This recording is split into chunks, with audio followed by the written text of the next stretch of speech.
Hey guys, welcome to the channel. In this video I'm showing you how to convert zip file to APK on Android. So what does this mean to convert? It just basically means that if a developer or for example the website from where you download a certain APK file provides that file in the archive, we basically need to convert it to the file extension that can actually be read by our Android device. So just don't mind me using the emulator. This is the emulator.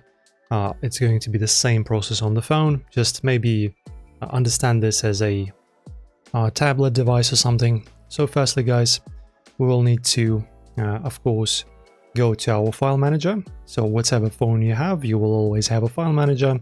So in my case it's going to be this media manager. Okay, and as you can see guys, in here I have this YouTube archived file. As you can see, it's a raw extension file. So if you want to unzip it and then use whatever's inside this archive, you can do this from your file manager, or which I recommend, the better way to do this is by using the Z archiver, right, or any application that basically can extract the files from your archive. So go to Z archive, or you can use raw as well. It's also available on the Play Store. So you can just go to the search, type in raw, press on search and just download this one.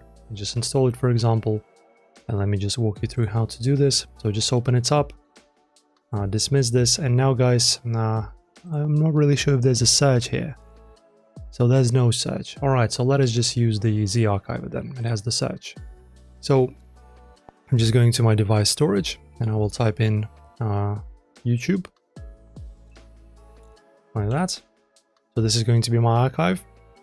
And now guys, pretty much just press on it, extract, choose the folder where you want to extract to, download for example, press on this button, and as you can see now, it's extracted.